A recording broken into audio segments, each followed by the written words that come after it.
પોરબંદરમાં વિશ્વ હિન્દુ પરિષદ માતૃશક્તિ દુર્ગા વાહિની બહેનોએ પોલીસ કર્મચારીઓથી માંડીને ટ્રાફિક બ્રિગેડના જવાનો અને મનોદિવ્યાંગોના આશ્રમ ખાતે પરમહંસોને રાખડી બાંધીને રક્ષાબંધન ઉજવી છે। પોરબંદર વિશ્વ હિન્દુ પરિષદ માતૃશક્તિના બહેનો દ્વારા ભાઈ બહેનના પવિત્ર તહેવાર એવા રક્ષાબંધનના દિવસે પ્રાગજીબાપા આશ્રમમાં પરમહંસોને રાખડી બાંધીને સુખ શાંતિ આનંદ અને પવિત્રતાના આશીર્વાદ આપ્યા હતા। પ્રાગજીબાપા આશ્રમ તરફથી ગિરીશભાઈ સોનીગ્રાએ પધારેલા માતૃશક્તિના માતાઓનો આભાર વ્યક્ત કર્યો હતો। ત્યારબાદ માતાઓ કમલાબાગ સિક્યોરિટી ગાર્ડ સાથે ટ્રાફિક કંટ્રોલના જવાબદારી સંભાળતા ભાઈઓ અને કમલાબાગ પોલીસ સ્ટેશને પણ રાખડી બાંધવા ગયા હતા। કમલાબાગ પીઆઈ રાજેશભાઈ કાનમિયા સાથે માતાઓએ બેઠક કરી હતી અને તેઓએ વીરતાપૂર્વક આશીર્વાદ સાથે જણાવ્યું કે જ્યારે પણ જરૂર પડે ત્યારે અમે તમારી સાથે જ છીએ। વિશ્વ હિન્દુ પરિષદની જિલ્લાની જવાબદારી સંભાળતા નીતાબેન જોશીએ નમ્રતાપૂર્વક પ્રાગજીબાપા પરમહંસ ભાઈઓની સાથે પોલીસ સ્ટાફનો પણ આભાર વ્યક્ત કર્યો હતો। કાર્યક્રમમાં અલગ અલગ સત્સંગ મંડળની જવાબદારી સંભાળતા માતાઓની ઉપસ્થિતિ રહી હતી। કમલાબાગમાં બેઠક રાખવામાં આવી હતી। આ બેઠકમાં નીતાબેન જોશીએ આગામી કાર્યક્રમની ચર્ચા કરતા જણાવ્યું કે આગામી 2 દિવસ રાખડી બાંધવા જવાનું ચાલુ રહેશે।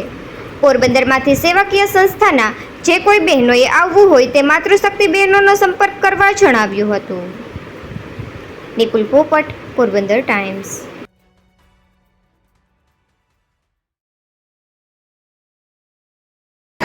વિશ્વ હિન્દુ પરિષદ પોરબંદર માતૃશક્તિના બહેનો દ્વારા આજ રોજ ભાઈ બહેનનો પવિત્ર તહેવાર એવો રક્ષાબંધનનો તહેવાર, ભાઈ બહેનના પ્રેમનું પ્રતીક એવા રક્ષાબંધનના તહેવાર નિમિત્તે આપણે માતૃશક્તિના બહેનો દર વર્ષની જેમ પ્રાગજીબાપા આશ્રમે પરમહંસોને રાખડી બાંધી અને ધન્યતા અનુભવીએ છીએ।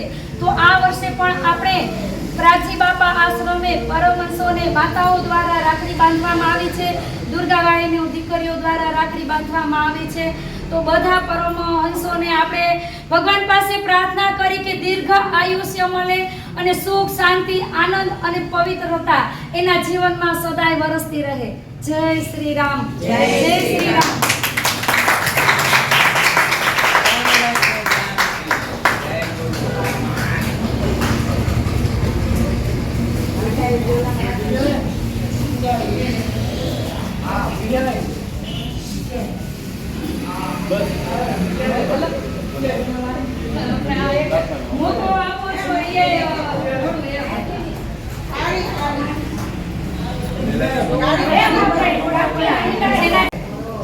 માતૃશક્તિ દ્વારા આપણે પ્રાગજીબાપા આશ્રમ પોરબંદર અટાણે 80 પરમહંસો છે। તેને આ નીતાબેન છે, એની બહેનો છે બધી, એને ભાઈઓ માને છે।